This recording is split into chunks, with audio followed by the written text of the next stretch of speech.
HK and Beyonders. Shaz here from HKB with episode 3. Leon's also here. Say hi. Hi everybody. So today we are looking at A Bittersweet Life from 2005. This one was directed by Kim Ji-woon. So before we get into it, let's have a little listen to the trailer. 저한테 왜 그랬어요? 말해봐요. 몇 년 전 꽤 똑똑한 친구 하나가 제 밑에서 일한 적이 있었습니다.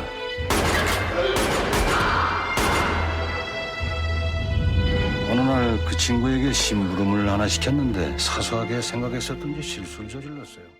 So we thought we'd cover this one because there should be a little bit of interest in it at the moment, as it's getting a brand new Blu-ray release from Umbrella Entertainment over in Australia, and what a tasty looking package it is. Oh, ideal. So I know we have the Bud Blue from Korea, which is a very good edition. It's really nice set, this one. Quite pricey, but we was made aware of that one through the Fanatical Dragon, and thank you to Brother Dragon for that, because that is a fantastic boxed edition. Let me just run down the extras that you're going to get on the Bittersweet Life edition from Umbrella as follows: custom artwork slipcase, a collection of interviews, experiences and art, a perfect bound 48-page book, 8 art cards, an A3 reversible poster, and it's a limited edition numbered release. On the disc itself we have audio commentary by director Kim Ji-woon and cast members Kim Young-chul and Lee Byung-hun. There's an audio commentary by director Kim Ji-woon and director of photography Kim Ji-young and set designer Ryu Song-hae. Audio commentary by director Kim Ji-woon and film critic Lee Dong-jin. Making of A Bittersweet Life featurette. Style of A Bittersweet Life featurette. Tell Me Why featurette. Deleted and alternate scenes with optional commentary. Bittersweet Life in Cannes. Sweet Sleep music video. Teaser, trailer, TV spot. Wow, Shaz, that's loaded. That's tons. Do we know how much it'll be yet, or there's no sort of information like that? Not sure as yet, but I'm sure this will pop up on social media. Yeah. If we don't get to it, then one of the other guys in the ACC will. And also you can follow Umbrella Entertainment and they should pop up the details as they become available. Going back to, though, the Bud Blue release that we've got, it is really nice. Yeah, it's a fantastic edition. We might put up some postings so you can just have a little look and have a little think before the new release comes out. I mean, it's such a good film, and it is also the director's cut on the Bud Blue, which I'm not sure that the Umbrella Entertainment one is. I can't see anything saying that there, but it may well be. Hopefully those details will get released. But we do have some nice art cards and all sorts with the Bud Blue edition. So for those of you that don't know the story of A Bittersweet Life, very brief synopsis that we have on IMDb that somebody has put down, which is Marin Anik has put, things go wrong for a high-ranking mobster when he doesn't proceed by his boss's orders. That is quite brief, and that does kind of sum it up. Yes. But there's quite a bit more depth to it than that. Oh, yes. So our man, Lee Byung-hun, he plays Sun Woo. And he works for Mr. Kang, who is played by Young Jil Kim. You're going to have to forgive me for all the pronunciations. I have no Korean skills in talking. I have no knowledge of the Korean language. And I'm probably butchering these names, but, you know, forgive us for that. We will do the best we can with these. So anyway, Sun Woo works for Mr. Kang, and Mr. Kang has to go on a trip away abroad. But he's a little reluctant to go because he has a very, very young girlfriend, very pretty girlfriend called Hisu, played by Shin Min-ah. And he wants Lee Byung-hun's character to kind of nursemaid her to... Well, keep an eye on her, really, because So Mr. Kang suspects that Hisu might have another boyfriend on the go. And I think he sort of wants Sunwoo to sort of follow her, keep an eye on her, see if he can find any evidence of another man on the scene. Yes, that's the task he's been given. Which does sound quite straightforward, really. It sounds like an easy task to follow. It's, if she is, deal with it. And let him know, or both, wasn't it? Yeah. Ring him first and then deal with it, possibly. Yeah, just deal with it or call me, and then he'd be given instructions. But as we know, in these type of films, things never run smooth. There's gangsters involved.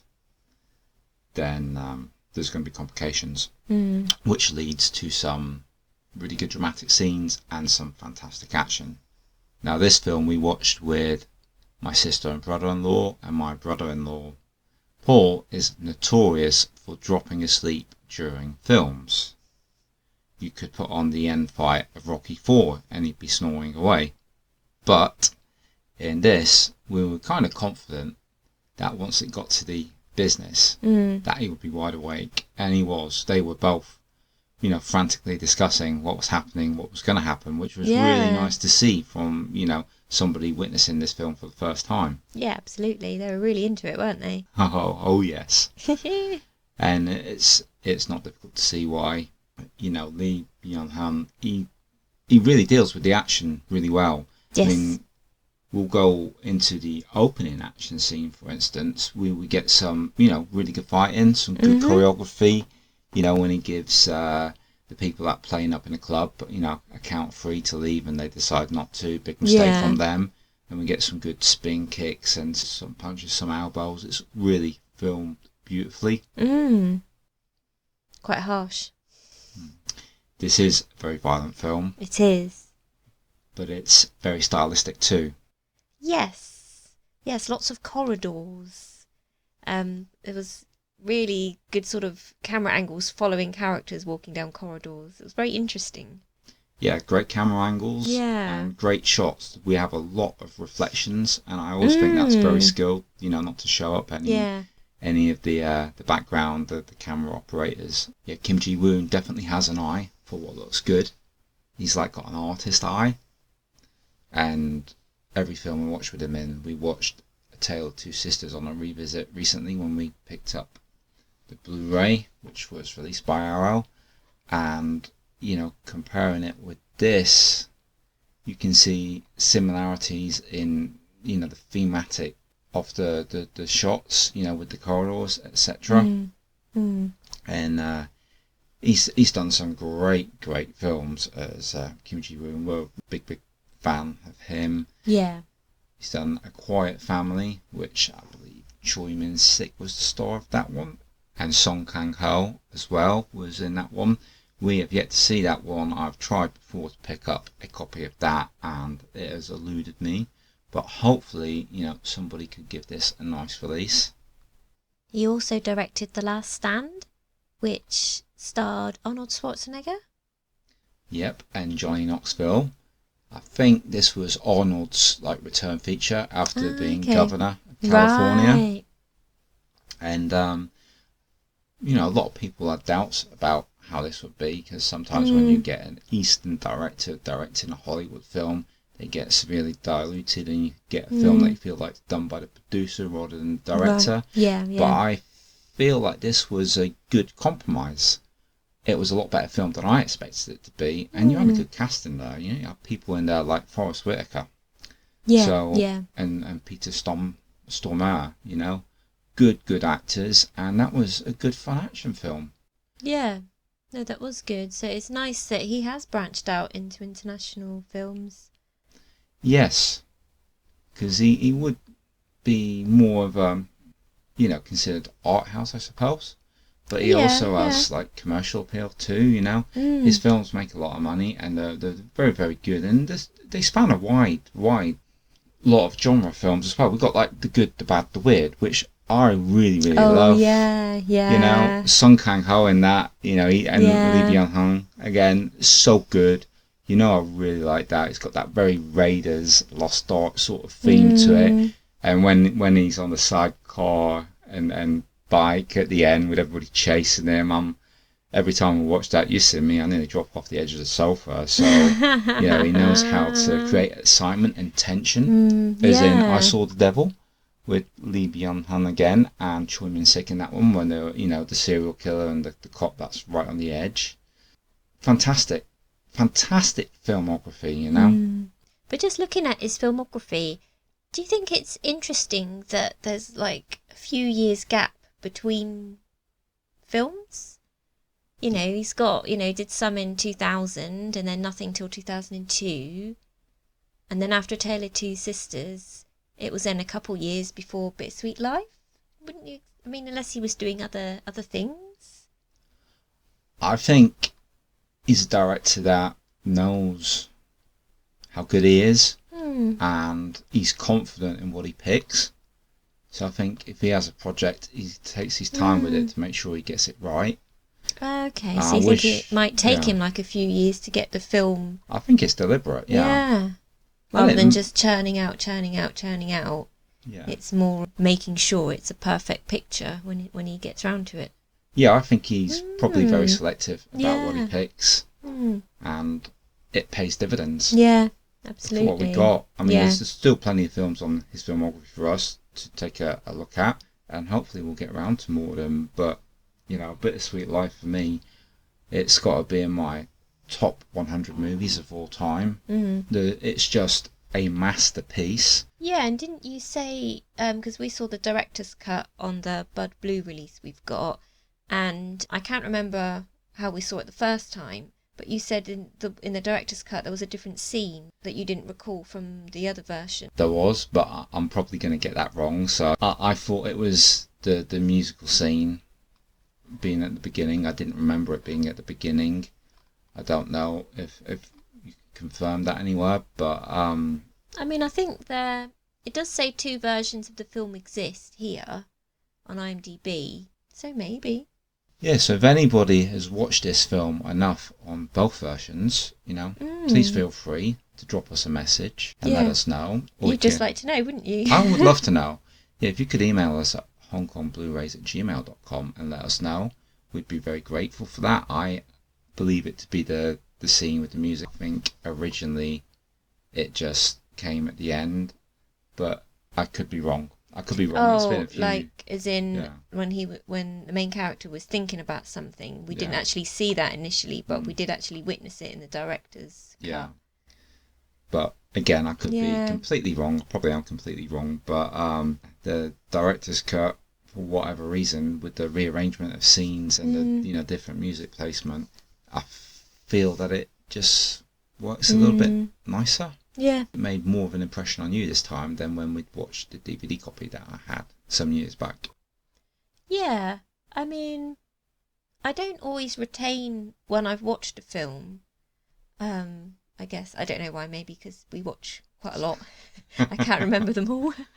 But I feel like I'm going to remember this one after this viewing. Yeah.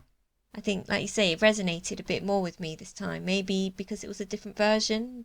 Say, put in a slightly different order, some of the scenes, it connects more with you. I don't know. You have to feel sorry for Shaz Steele, listeners. I'm constantly trying to catch her up on my entire lifetime's viewing, as well as watching new stuff. And I do remember a few things, and quite often these days I remember things you don't. This is true. Or I'm like, oh, that's so-and-so, and you're like, oh, yeah. That's just aged out for me.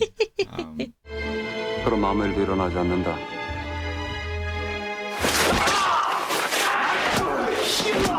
저 잘못 건드렸어요. 몸 가서 잘하세요. So some of the supporting cast in this film, though, as well, were really good. I like the guy that had the hat on. Oh, yes. Yeah, I'm not sure what Didn't he like was called. He was mean. Yeah, but he added like an element of tension. Yeah. I'm not sure we actually got his character's name. A bit more business. Yeah, he just wanted to get down to it, didn't he? Yeah. Like, I'm going to beat you up. Yeah, he was. None of them were phasing Lee Byung-hun's character, even though you could see emotion on his face and worry in certain scenes. You know, especially when he's. Ooh, can we go into spoiler territory, Shaz? Whoa, we'll just put up a spoiler alert here. Okay. Might want to skip this bit if you haven't seen the film. Spoiler alert! Spoiler alert! Right, so for those of you that stick with us and don't mind, you know, you've seen this before, I'm talking about the scene where he's captured by a rival gang and he's tied up after he's been beat up and he's like vomiting. You can see that's so well acted. You can see the fear on his face, but also that he's not broken. That you can see in his eyes, and I don't know how you act that, but you can see in his eyes that he's waiting for his opportunity. And I absolutely love that. Yeah, you could just tell he wasn't defeated. He was just waiting for that moment to be able to get out of his predicament. Yeah, he even says something, doesn't he? Like, we won't forget this. Yeah, we won't forget this. It's like a warning, yeah, which they can't believe is still coming out of him in that situation. And I absolutely love that. I think that just creates a, like, you know, fist pump sort of moment. You think, yeah, he's going to go for it. And then, holy shit, does he go for it? I mean, that's absolutely mental, that scene. I think that could be my favourite scene in the film. Yeah. Where he's fighting everybody, and it's a bit reminiscent of Old Boy fighting down the corridor, you know, and jumping in and out the windows. And he's fighting for his life. He is, and you really get that. You feel every inch of the way it could just go against him at any second. Yeah, definitely. And when he's in the car, like, and you get that shot where he's just like ramming people against the walls and knocking them over. That's tremendous stuff. That is classic action on the screen, done by a master. Yeah. And I think as well, it struck me. I mean, I think I only really thought like this when it had ended, but you know, you really want his character to survive, you know, and then you think, well, actually, he's a badass. He's actually a baddie, and yet I'm sympathising with him. Yeah, that is clever. I mean, because ultimately he is a criminal. Yeah. But he's a criminal Mobster. with a code of honour. Yeah. And we can see that when he lets the girl go, when he finds her with the guy, he's obviously really, really torn. And he gives them a warning, which I don't, you know, she doesn't really fully absorb it, does she? No. But he's kind of drawn to her, and we see that. But they don't kind of flesh it out early on in the film. No. They leave you to join the dots, which I think is very clever. There's a little something that's left there, like my sister picked up on it with the lamp. Yeah, which comes back around at the end of the movie. My sister had guessed that, which I thought was quite good. I didn't guess it the first time round. I guess I wouldn't tune on to that. But did you think there is a romantic angle in it? Do you think he has any feelings towards the girl? Or do you think he was just trying to be nice? Do you think he was falling for her? I think he was, because, again, I suppose we're still in sort of spoiler territory here, giving away bits of the plot. But I think near the beginning, I'm sure the boss, Mr. Kang, says to him, "Have you ever been in love?" And I think he said no.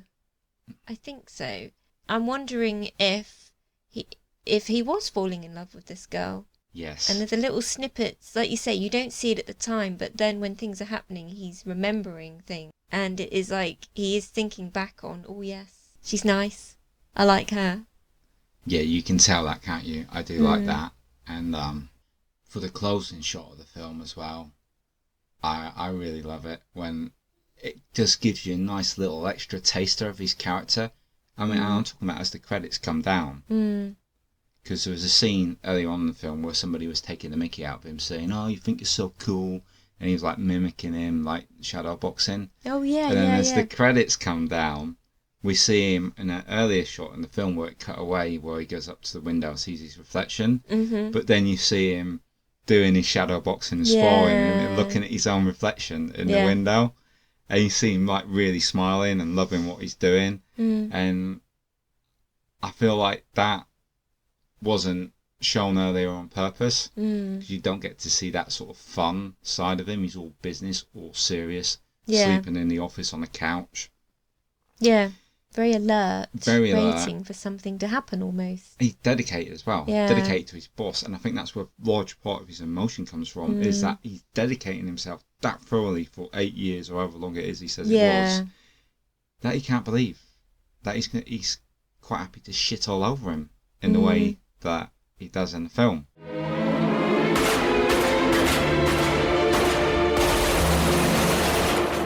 이번 일은 손목 하나로 끝날 일이 아닙니다.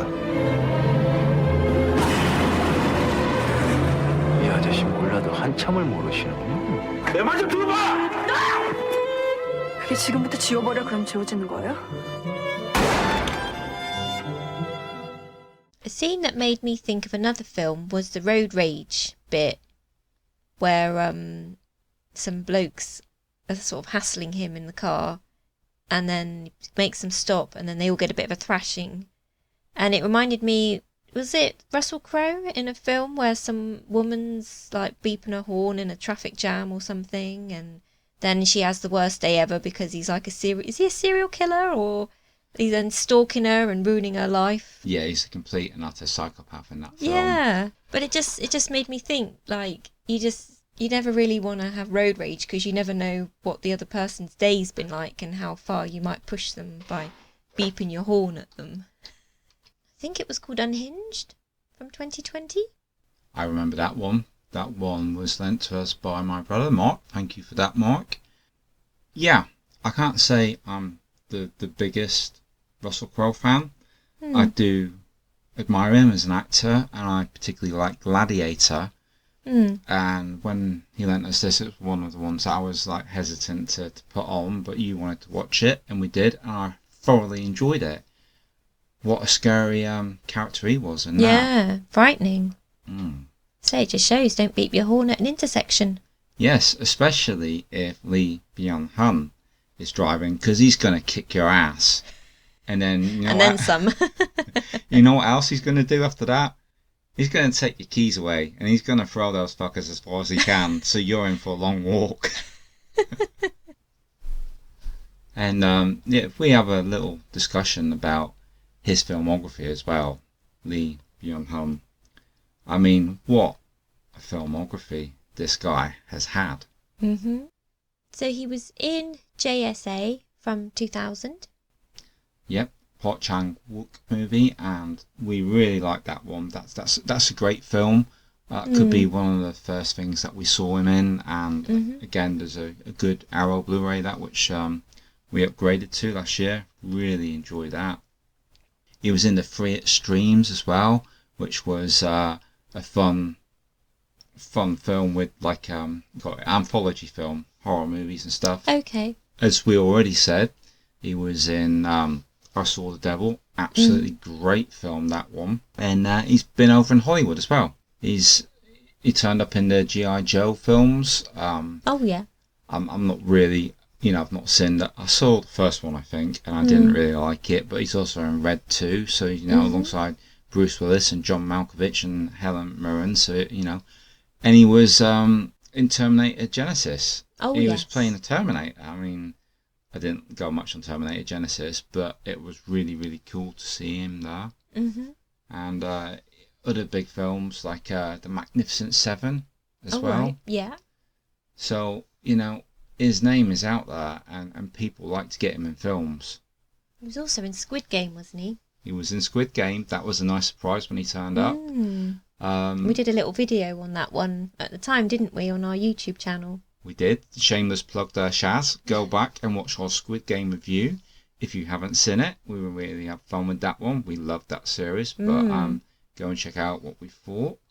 And yeah, it seems like he's working in TV series at the minute, but hopefully, there'll be some nice future projects for him, because the whole of the ACC, which if you're not familiar with it, is the Asian Cinema Circle, which is something we started with a Fanatical Dragon. We had a lot of different YouTube channels join us, and we've done a couple of collaborations, known for a long time.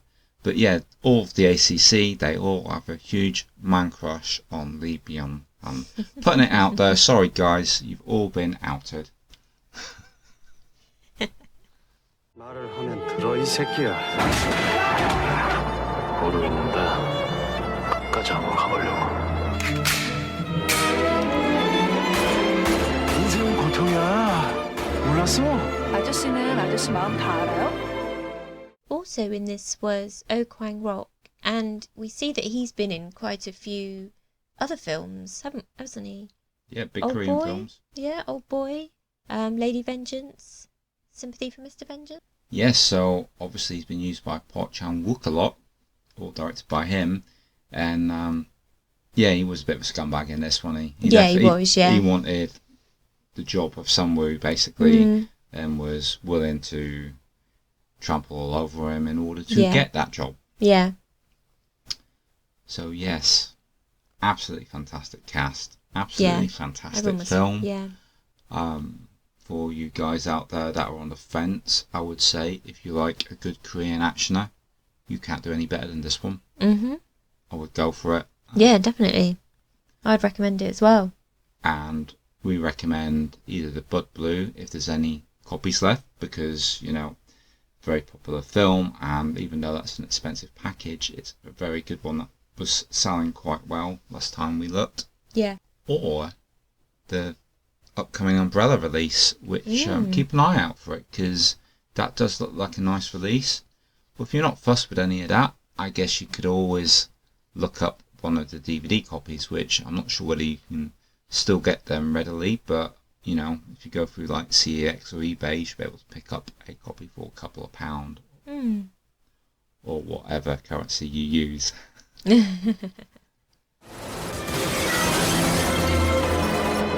모르겠어요. 제가 대체 왜 이러는지.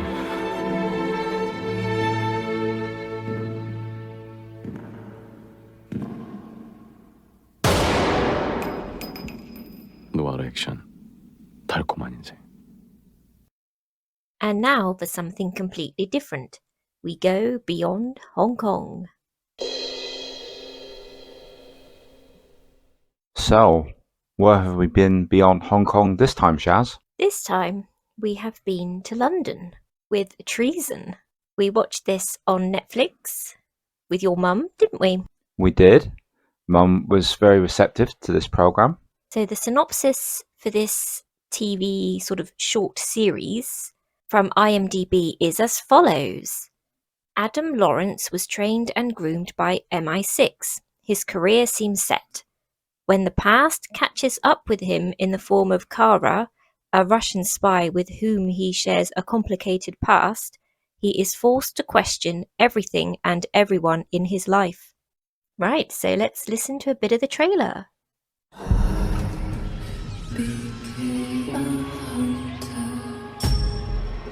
36 hours ago, an attempt was made to kill the chief of MI6.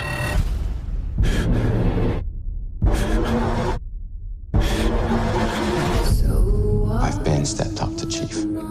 So what's the chain of command? I'm in charge.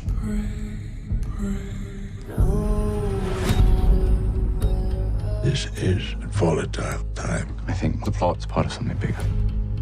Pull out of the race, or we go public. Where did you get this? Some people would doubt that you can do this. A young father, not enough experience. Do not trust anyone.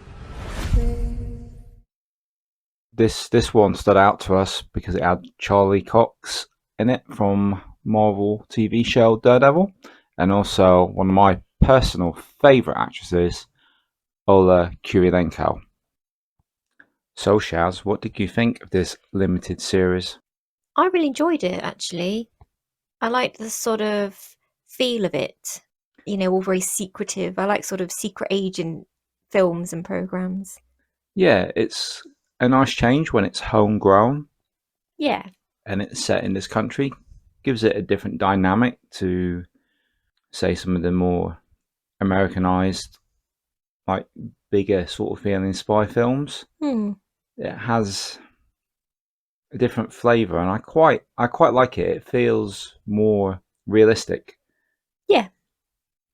I like Charlie Cox in this role. I mean, when we saw him in Daredevil, you know very well that I'm not a huge Marvel fan.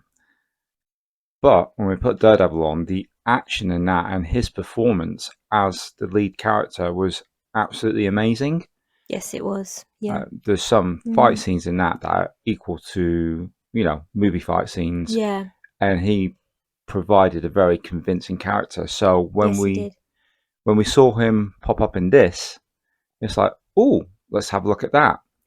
It isn't an action like Daredevil. It's more of a thriller with, you know, a strong amount of drama in it.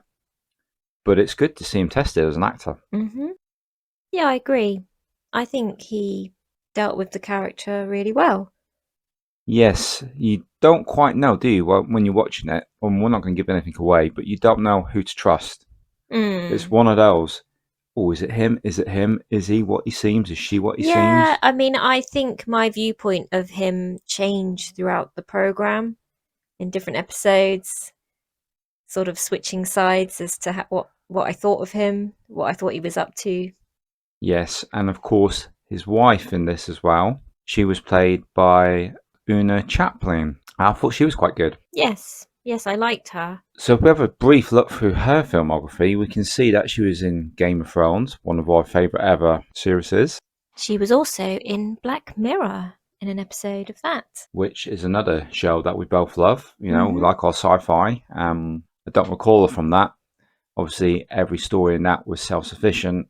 And, you know, it was an anthology sci-fi TV show. But yeah, a good list of credits for her. And she was very, very strong in this as his wife. And she had very real fears when she comes to realize that Olga Kurylenko's character was attached to him in the past, and not just professionally. It seems that they might have had a more intimate link. Indeed. You know, it's not appropriate for us to meet like this, Kara. And yet, here you are. You have no idea of the things I've done to get you the top job. I've come to collect. No, we're done here. We're just getting started, Adam. Yeah, well, this program was very clever, how it sort of put the story together and how you could see his wife feeling threatened by what she was witnessing, and, you know, and who wouldn't feel a bit threatened if Olga Kurylenko was suddenly hanging around with your husband. Yes, and therefore she was easily manipulated by the CIA within the program. But yes, as you know, Shaz, I'm a massive Olga Kurylenko fan ever since. I can't think if I first saw her in Quantum of Solace or Hitman, based on the video game. Oh, right. It was one of those, whichever one came first, and she made a strong impression. Really strong impression. Yeah, we've seen her in quite a few different things now, haven't we? Like you say, Hitman and Paris Je t'aime. That was a good series of films, actually, those. They had a lot of surprising cameos. I believe Shu-Chi turned up in one of them as well. Ah, and I think Maggie Q as well, but don't quote me on that. Oh, right, okay. And there was a film I particularly liked called The Assassin Next Door. I thought that was very good. Yes. Very underrated. Yes. And yeah, she was brilliant in that. I remember that. Yeah. And she's been in bigger budget stuff with Tom Cruise in Oblivion, a really good sci-fi one that we liked. And with Pierce Brosnan in November Man, that was a good fun film. And one of my favourites with her in was 15 Minutes of War, which contains one of the best shootouts I've ever seen anywhere. Is that the one with the bus? That's it. And the school children, I That's think? right. And you've got the French Foreign Legion waiting to try and help rescue them. Yes, that was a brilliant film. Yes, and she's proven that Very she gripping. can handle action, like in The Courier as well from 2019. Really good action in that. She's outstanding in whatever she does, and seems to, you know, be all over the board, even turning up in Johnny English film. I was going to say, don't forget Johnny English Strikes Again. You know how much I love those films. Yes, you do. And yeah, Rowan Atkinson, he's great, isn't he? Who doesn't love Rowan? But the rest of the supporting cast in Treason was quite good. You've got that Irish actor, what's he called? Kieran Hines? Yes. And if you've watched any TV or movies at all, he's going to be a familiar face. He has been in so much. You betrayed your country! For her! He has to face justice for what he's done! I am not a double agent. So, just having a look at Kieran Hines' filmography, he's been in quite a lot. Yep, he was in Red Sparrow. That was quite a good film. with Jennifer Lawrence and Joel Edgerton. That was a good film. Also, Charlotte Rampling was in that, so good cast in that film. And that's a bit of a spy drama too. It seems like he's been in a lot of films of that type and programs, a little bit typecast maybe, but he's also been in children's stuff like Frozen. Another one that was in Game of Thrones. Yes, who hasn't been in Game of Thrones? It seems to get everybody that's got a bit of talent to them, a bit of experience. He was in John Carter too, which I really like John Carter because I'm a big fan of Edgar Rice Burroughs, and I like the interpretations of his books on screen. He was in Race to Witch Mountain. With The Rock, yes. Have we seen that? We have seen it. We took my daughter to cinema to see it. That's right. And we even bought it for her on DVD, but we just weren't as impressed as we were with the originals on that. I was going to say, why would you remake that? Yeah, I don't think it was a remake, actually. I think okay. it was a continuation, but it my just memory's didn't a feel bit the foggy same. on it. Road to Perdition as well, that was a good one with him in. And the Prime Suspect series, which had Helen Mirren in, which is more, again, like this. And he was even in Excalibur really early on, which is one of my favourite sword and sorcery films. So this actor, he's a very experienced hand, and he knows how to exude menace. He does, in a very sort of quiet way. And he was even in a Hammer film that we enjoyed, The Woman in Black, with Daniel Radcliffe. Oh, yeah. Yeah, loved that film. Not seen it for ages. Yeah, so a lot of good recommendations out of that lot. His filmography is very, very strong, and he was a very good choice for the role, the head of MI6 in this program. There's a double agent. Eliminate them.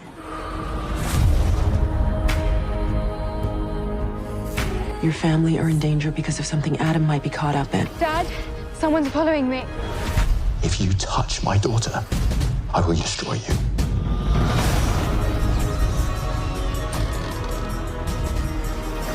Who's doing this? I don't know. I don't believe a word you say. So, is it safe to say then, Shaz, that we can recommend Treason on Netflix to fans of spy genre programs and films? I would say so.